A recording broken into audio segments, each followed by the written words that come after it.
Hey guys, welcome back to my channel. It's Ashley, and today we are going to be doing these super cute DIY RAE DUNN inspired jars. These are so easy, so cheap, like it's gonna blow your mind how easy these are to make.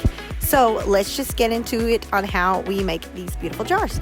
I'm gonna start with these jars. You can buy as many as you want for as many items as you want to store. I bought, I think, close to 10. I got these at the Dollar Tree for just $1. So the next thing we're going to need is a tape measure. This is totally optional, but I'm going to use it just to kind of get a rough idea of about how big I want my words to be. So I'm just going to use it to kind of eyeball how big I want my words to be. Again, you can make your words as large or as small as you want them. So now that I know how big I want my words to be, I'm going to open up Cricut Design Space. You do need a Cricut for this, but you could probably totally hand paint these or write these on with a marker if you wanted to. The Cricut just makes it easy for me because my handwriting is horrible. So the next thing I'm going to do is I'm going to type out the words of whatever items I'm wanting to put in these. It can be tea, it can be coffee, it can be flour, all of these things. Now for font, I really like this font called Cookies and Milk. I got this off of DeFont. Keep in mind that on DeFont, a lot of the fonts are only free for personal use. So keep that in mind when you're looking for fonts, that if you're doing this to sell them, you need to get a font that you're able to do that with. I like Cookies and Milk. It's not exactly RAE DUNN-ish, but it's kind of that same sort of vibe. There is another font that I feel like does look a little bit closer to the RAE DUNN style, and it is called Skinny. I will show it to you here in just a second, but I just really liked this Cookies and Milk file. So now I'm just going to duplicate my word so it stays the same size, the same height as what I want my words to be. And I'm just going to type in all the different words I'm going to stick on all of my different jars. Again, this can be anything. You can have one for cookies, one for tea, one for sugar, just whatever you want these to be for. You can make as many jars for your house to say whatever the heck you want it to say. Here, I will show you guys real quick. This is what the Cookies and Milk font looks like, and I'm going to show you what the font called Skinny looks like. I also got it off of DeFont. It is a little more RAE DUNN looking to me, like for that RAE DUNN inspired look. But I just, for some reason, really like the Cookies and Milk better. So use whatever font you want. There's also one, I believe, called Christmas Eve Day, maybe, that's kind of similar. And it is cute as well. But again, it's your jar. Make it whatever font you want it to be. Once I get these ready and make as many as you want to say whatever you want, we're going to go and cut it out with the Cricut. Again, if you don't have a Cricut, you can use a marker, you can use paint. Odds are you probably have someone local that you know that has a Cricut. You could probably even just have them make you the decals and buy them off of them. But I'm going to cut this out on some just regular permanent adhesive vinyl in black because, you know, the black gives it that look. As you can see here, I was trying to show you an example of one I have, but it's hard to see the words. I have this little picking tool, and that's what I'm going to use to weed this out with. I got this at the Dollar Tree for $1, this picking tool, in a bundle with like a toothbrush and a tongue scraper, and these are my favorite picking tools. I like them way better than the Cricut picking tools. So just keep that in mind if you're trying to buy affordable Cricut products. I really love the I'm going to call it a toothpick because it's for your teeth.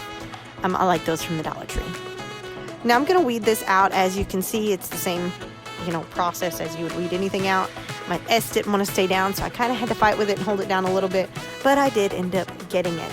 This saucy one I thought would just be a cute idea for some of my sauce packets because I tend to collect sauce packets from restaurants. Oh, trust me, you will see what I'm talking about. So I thought it would be cute to make a jar just to hold my cute little sauce packets. So that's what I'm showing you guys today. Once I get the saucy word weeded out and all your other words you're going to put on your jars, I'm just going to use some transfer tape to put the words onto the transfer tape. Pretty much if you've worked with Cricut, you already know what I'm doing here. I like to use this generic brand transfer tape from Amazon. I buy it in a huge roll, and it works just as good, if not better, than the Cricut brand. For a scraper, you can use the little scrapers that are meant for the Cricut.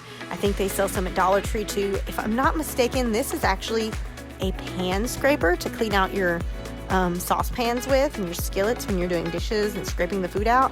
I could be wrong though, because I know Dollar Tree does sell some pink knockoff Cricut accessories, but I believe this is for pans. I'm going to rub that on the transfer tape really good so it sticks really well, and then we are going to pull out our jar. I'm just going to lay it out, and I'm actually just going to use my little scraper thing to keep it from rolling around on me and to keep it held in place. It actually was a handy little thing that I just did on the spot. So now we are going to remove our decal from the backing. As you can see here, it will be on the transfer tape. And we are going to apply this to our jar. I tried my best to center it, but due to the position of where I was at in the jar and the camera, yeah, I put it on a little crooked. But if you're doing this without having a camera blocking your view here, you totally can probably get this much straighter than what I did. But I figured for the sake of this video, I can stick one on crooked. It ain't no big deal. So next I'm just going to go in and I'm going to press each letter on. I like to press the letters on individually to make sure they stick good. Since these are not getting sealed in, you definitely want it to stay really well. That was the second that I realized that it was crooked. You want this to stay really well, so I'm going to go back in with my little scraper tool and press it in.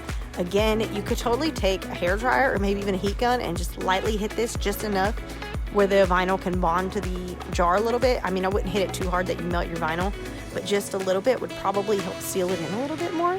Just a handy little tip if you wanted to use a heat gun or even a hairdryer. That's always an idea since, again, this isn't getting sealed in. As you can see, my C came up a little bit, so I just went back in and gave that an extra little press down. This was a new piece of transfer tape, so it was a pretty sticky one. And then that's all you have to do. Repeat this process for all the other jars, flour, cornmeal, sugar, whatever it is you want to put in a jar, cookies, anything, and then just fill them up. As you can see, I am a collector of Taco Bell mild sauce. I love it. Every time I go to Taco Bell, they give me a ton. I'm not complaining. I love them. I use them at home when I'm cooking all the time, when I'm making my own little recipes and stuff. So I collect these bad boys because I love them. I even buy them by the jars at Walmart also, but I also have a collection of packets. So I figured I needed a cute little jar for these sauce packets, but I ended up making a jar for all of my pantry staples, such as flour and sugar and powdered sugar, which I will show you here in just a minute once I get all this sauce out of the way. I'll show you guys all of the jars that I made for myself personally. Again, these are so customizable, it's crazy.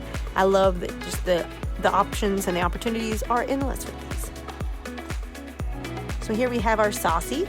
I have some for my flour, some for my sugar, my brown sugar, my powdered sugar, because we got to have all the sugars, and cornmeal. That's it, guys. That's how I made these super cute custom jars. Look how cute they all turned out.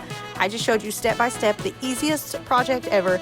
It's so cute. These make great gifts. Also, you can make like a set for someone and give it to them as a gift. Don't forget to subscribe if you haven't already so you can see every time I post a new video. Thank you guys so much for watching, and I will see you next time.